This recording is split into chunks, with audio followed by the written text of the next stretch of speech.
Defense authorities here in South Korea have called for the suspension of a military pact with North Korea signed in 2018 amid the armed conflict between Israel and Hamas. So why is the South Korean military intent on pausing its pact with North Korea? And are North Korean weapons being used by Hamas against Israel?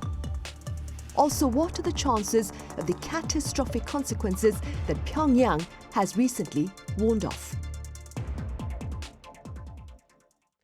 Welcome to Asian Insiders. Security concerns here on the Peninsula and elsewhere continue to make headlines amid geopolitical uncertainty. And for more on this reality, I have our panel of foreign correspondents here in the studio with me today. As always, Stephen, it's great to have you here. Good to be here, thank you.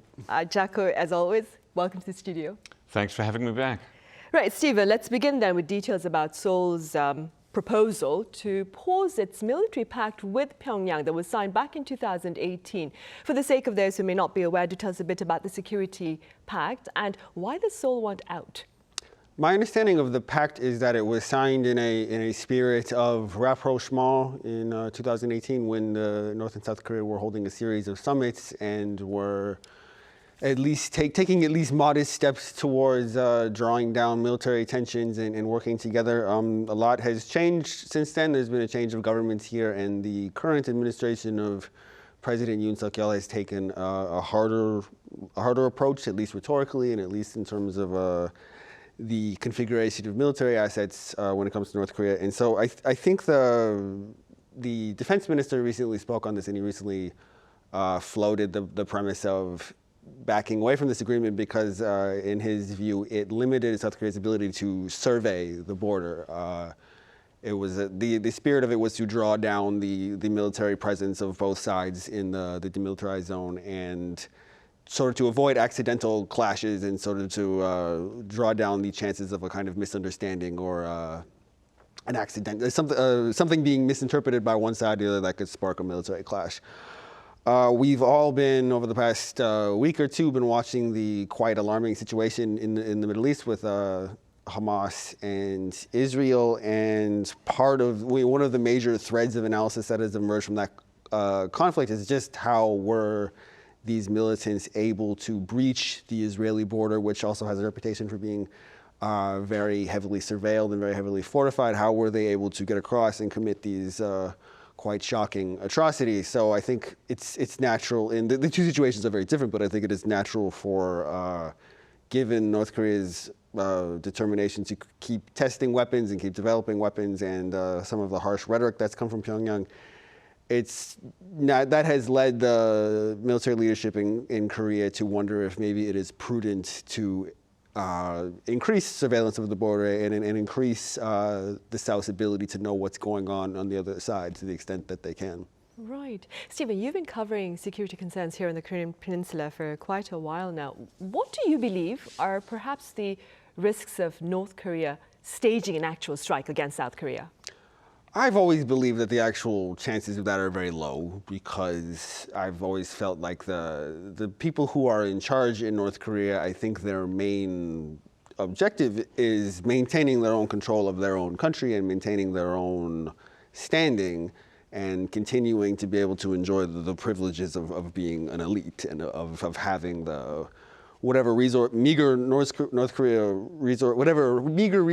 Korea possess, being in control of that and enjoying whatever sense of stability they can achieve. And I think they know that if they were to embark on an aggressive military action on the South, they would be not only encountering the South Korean military, but the support of the much larger, more powerful U.S. military. So I have always thought that regardless of what North Korea says, they are careful not to cross certain lines. They're careful not to create the impression that they are actually undertaking an aggressive military action with the goal of seizing South Korean territory or of attacking very key North Korean assets. But my fellow panelist is definitely a more knowledgeable person on that than me. Would you like to add a few words on that, Jacco, then? No, I agree that the chances are low in that, as Stephen points out there, that the leadership of North Korea wants to live long lives and die natural deaths in their beds, not on the battlefield. And so with that in mind, if we put money on self-interest, or rather self-preservation, then that's a pretty good bet. It doesn't mean that in all circumstances that no action will be taken, but it means that the chances are low at this stage. Right. Jacco, reports claim that North Korean weapons are being used by Hamas against Israel. Could you tell us a bit about these reports, including, of course, North Korea's response? Yes, the Israel Defense Forces released some photographs of some different types of rocket shells that had been used in the incursion into Israel recently by Hamas, and at least one of them looked like it was produced in North Korea. We have a North Korea arms expert from the Netherlands, Joost Olimans, who has contributed to NK News before, and he pointed out that the distinctive red band around one of the rocket-propelled grenades is that which is used by North Korea for its export type of rocket-propelled grenade shell. And now North Korea has denied these suggestions in the strongest possible terms, referring to reptile press bodies and quasi-experts spreading groundless rumors to blackmail the DPRK. Now, Olimans points out that there is a way that both of these things can be true. These things may actually be produced in North Korea, but North Korea may not have sold them directly to Hamas. And that is that North Korea does export things to military materiel to Iran and to Syria and even to Egypt, and Hamas may have received them indirectly through those countries. And in fact, back in 2014, North Korea even then denied that it was selling arms to Hamas. So this is at least a consistent line that North Korea has taken for quite some time. So it may be true in this case. Right, and staying with North Korea's shipments of its weapons abroad, I hear US officials have accused North Korea of having already sent its weapons to Russia for use in Ukraine. What are the details there? Yes, the United States mission to the United Nations in New York on Friday quoted the US National Security Council spokesman John Kirby in claiming that the DPRK has provided Russia with more than 1,000 containers of military equipment and munitions. We don't have the specifics of what is supposed to be in there, but what's interesting is that this shipment of 1,000 containers is not believed to have gone overland by rail, which is the most direct route, but via ship from North Korea to Kherson in northeast Russia. So the United States mission to the UN published satellite imagery of a Russian-flagged merchant vessel that went to the port of Dunaj, and from there the containers were apparently moved by rail to an ammunition depot in southwestern Russia, about 290 kilometers from the Ukrainian border. Now, of course, we can't know the contents of these containers from the satellite photographs, but they were moved around the time that Putin and Kim had their special meeting at the Far Eastern spaceport in early September. And that ship that carried them has not transmitted its position, which all ships of a certain size are supposed to do under international law. It has not transmitted its position at sea since early August, which is a sign of possible illicit activities. Washington clearly watching that situation, and we know that North Korea has expressed support for Vladimir Putin's war efforts. So we'll have to keep monitoring the situation to see specifically what actually ends up in the arms of Russian fighters on the war against Ukraine. Right, indeed. And speaking about North Korea's illicit activities, now prior to its assertion back on Monday in the United Nations about how it was going to pursue its nuclear weapons ambitions, North Korea last week spoke of catastrophic consequences, most likely on the nuclear front. What was the background, Stephen, behind that particular threat? I think the impetus for that was increasing visibility of quite high-powered U.S. military assets in South Korea territory. So the USS Ronald Reagan, the very large ship, docked in Busan just over the weekend. And I think I looked at a foreign ministry press release this morning saying that Foreign Minister Park Jin had visited the vessel and he had described this as a continuing illustration of the tight military cooperation between the U.S. and South Korea, and that the two sides were committed to cooperating even more closely and with even more powerful and visible assets, such as the USS Reagan.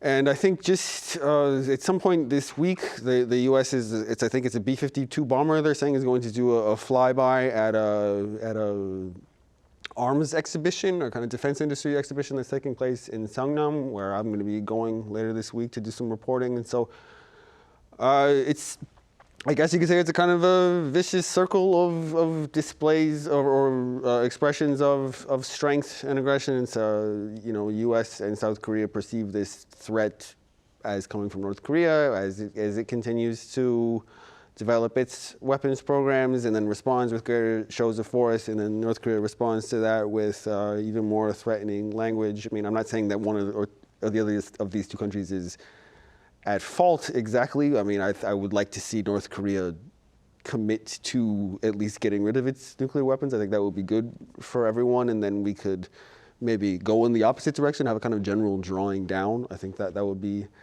desirable. So, but just for the foreseeable future, there doesn't seem to be any coming down from this. The U.S. and South Korea have, throughout the Yoon administration's term, they have come up with this greater cooperation with Japan and with the Nuclear Consultative Group, which mandates an increasing presence of these high-powered U.S. assets on the peninsula. So it keeps guys like us busy with lots of stuff to talk about. We just have to hope that it remains kind of at the rhetorical and then the level of swaggering and of showing off what you're capable of doing, and hopefully not actually carrying out a military operation. Yeah. Some observers, Jacco, say that such bellicose rhetoric from North Korea is aimed at perhaps securing concessions instead of an actual confrontation. What do you say?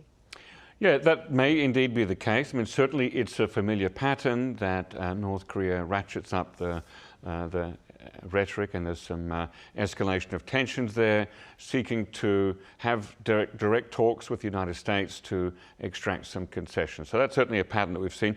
But in this case, it could also be an expression that North Korea simply wants to be left alone rather than concessions, because the only concessions that North Korea really wants right now, as far as we're aware since 2019, is the dropping of United Nations and unilateral sanctions against North Korea that prevent or hamper its trade with the outside world. Now, that's not really viable since the denuclearization talks haven't happened since 2019, so it seems to be a bit of a non-starter. And I think the North Korean leadership knows that, and they understand that. So the threats to be left alone might actually be a more viable option, or more likely. But that doesn't mean that North Korea will never actually seek confrontation. I mean, don't forget there were the shelling of Yeonpyeong Island back in late 2010 and the Panmunjom axe murder incident of 1976. So North Korea does sometimes follow through with its threats. More often than not, it does not. It backs down when challenged. But I don't want to say that it's always bluff and bluster. It often is, it usually is, but not always. And that's why good intelligence work and analysis work on North Korea is so important. Right, and staying with the caution that Jacco has just shared, Stephen, the world is looking at war in Europe as well as fresh fighting in the Middle East. If such a scenario were to unfold here in Asia, where do you suppose is the risk the highest? Well, getting into war games here, there's people who, you know, people a couple hours from here in Pyeongtaek who do this kind of thing for a living. We're always parsing variables and, you know, assessing where the risks lie and how likely. So I'm a bit out of, as somebody who's just a kind of daily feature writer and news writer, I'm a bit out of my depth, but I would say that a lot of attention would naturally go to the Taiwan Strait. There are people a lot more knowledgeable than me who do believe that the Chinese government is fairly likely to make some, in the next several years, to make some concerted effort to overtake Taiwan. I'm not qualified to speak on the likelihood of that, the veracity of those projections, but I mean, other than that, there's, you know, in Asia, there's just a lot of very, you know, highly populated, very densely populated places that are vulnerable to natural disasters. Excuse me, I have a very slight cold. Yeah, if there were a pre-planned event to take place in Asia, then I imagine that would more likely be possible in Taiwan. Again, I'm not an expert on this, but on the other hand, if it's not a pre-planned event, but a kind of a miscalculation or an over-escalation leading to an event, that might be more likely something that could happen on the Korean Peninsula. So right. the different risks in different places, and that's something that military experts keep an eye on all the time. Right, hopefully. Jacco, moving forward, Korean and Taiwanese chip makers, there have been reportedly spared the brunt of US restrictions on China's chip expansion. Do you see this latest development as perhaps an ease in Biden's China policy, or is it simply a result of trade ties between America and its Asian allies? Yeah, what we're talking here are chip makers from Taiwan and South Korea that have some operations in mainland China, and they want to be able to expand or upgrade those facilities while also doing trade with the United States. But the US Department of Commerce has export controls designed to stop such technological transfer to mainland China under the Chips and Science Act. And so this placed Taiwanese and South Korean chip makers in a very difficult position because of their businesses in China. Now, Samsung Electronics and SK Hynix have recently effectively received an indefinite waiver from the United States, which allows them to keep their chip-making facilities in China while also upgrading or expanding them, according to the Korean Presidential Office. Now, this extends the one-year waiver that they already got last year from the Biden administration. So that makes it easier for those firms to keep doing business in the United States while also doing business in China. In terms of your question, is this a loosening or an easing of the Biden administration's China policy? I don't think so, especially with the US presidential election coming up just over a year away.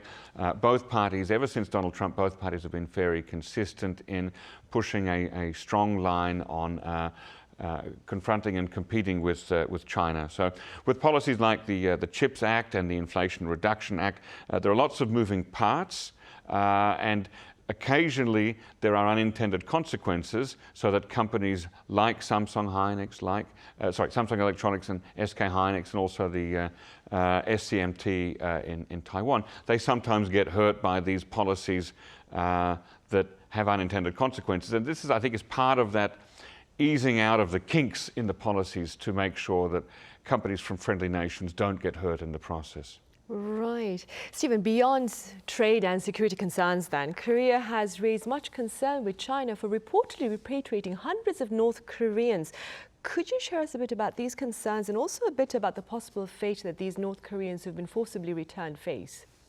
We've been hearing a lot about this lately. I found the current South Korean unification minister and, as I touched on earlier, the Yoon administration more generally, this is the kind of thing that they've been a lot more vocal on, these sorts of touchy humanitarian issues. The previous administration seemed to believe that it was better to take a kind of quiet approach on this, on the premise that it might interrupt their efforts to have higher level dialogue with North Korea. But the administration has been quite vocal on directly calling on China to recognize North Koreans within its borders as refugees and not as illegal economic migrants. China's general practice is to arrest the North Koreans at a fine and then send them back. And as you touched on, Sunny, there's advocacy groups have real concerns that if these people are brought back to North Korea, that they could be quite severely punished, that they could go to prison and be in some quite inhumane conditions, or maybe even face forms of corporal punishment, or that their families could be adversely affected as a result of this. So there are real humanitarian concerns about adhering to the principle that you do not repatriate someone if there is reasonable evidence to suggest that they would face cruel or unusual punishment, and that what China really ought to do is facilitate the movement of these defectors to South Korea, where they would, after a vetting process, they would be granted citizenship. And this is one of these issues that complicates ties among the three countries. And it comes up from now and then. I think the most recent case was highlighted by some of the human rights groups that work in this area. And they did their best to pressure the governments involved to not repatriate these people. But as of now, I think their fate is mostly unknown, but we can only hope for the best. Logistically, it's a very interesting time in that we're seeing the largest repatriation of North Koreans back to the state of North Korea in many years. And I'm not just talking about those North Koreans who were captured in China by the police or the state security services, who have been held during the North Korea's period of COVID lockdown and are now being forcibly sent back. I'm also talking about North Korean workers, students, diplomats, and other people overseas who, for the first time since January 2020, have been called up and told it's time to come back to the motherland now. Now, a lot of those people, as far as we know, most of them are seemingly willingly going back there, but still they will be expected to go through some form of ideological re-education because they've been outside the country for more than 3 years, that there is a process of reclimatization, that North Korea has a distrust of its citizens who are overseas too long. They may have been ideologically tainted. And so not just those who have been locked up in China, but also those who have been studying or working or doing trade or business around the world have also been coming back in larger numbers than ever before. And it'll be really interesting to see in the coming years how these people have been treated and what their level of culture shock is in coming back to North Korea after so long away, especially if they've gone abroad as children and are now coming back as young adults. Right, and very briefly, Jacco, as Stephen mentioned, these health groups have also been talking about how it's become harder to flee from North Korea after COVID. Could you tell us a bit about that? Yes, we've reported on that at NK News, and also Radio Free Asia has reported on that too, that there's a couple of things that have been happening at the same time over the last couple of years. And the first is that North Korea's border security from the North Korean side has been really tightened up, and so you've seen a lot more fencing along the border with China and Russia that makes it more difficult to get across the river, more monitoring by guards and more use of technology, so cameras and things like that as well. Now we know that in China, the level of technological surveillance has really ramped up in the last few years. So we've got things like facial recognition, automated cameras that detect motion and that track people. And so it's really hard to get into China and move around undetected for a long time before you're picked up by a camera and somebody realizes, or the system realizes, that person's not a Chinese citizen. Also, since a lot of payments in China now is done through things like QR codes and WeChat, which North Korean refugees simply will not have because they don't have Chinese cell phones. So it's very hard to buy food or do other things. And we've seen the sort of easiest observable metric of how difficult it's become is that it's been reported that brokers' fees to help North Korean refugees get from the border area into South Korea have gone up by as much as 4 times. So from $1,500 per person to around $6,000 per person. So it's much, much harder now for a person to leave North Korea and come to South Korea or a third country if that's what they want to do. Yeah, much harder than before. Right, I see. All right, Jacco, as always then, thank you so much for your time and your thoughts today. And Stephen, thank you very much for your insights. Thank you. Right, well, that is all the time we have for this edition of Issues and Insiders. Thank you for watching. Join us same time tomorrow.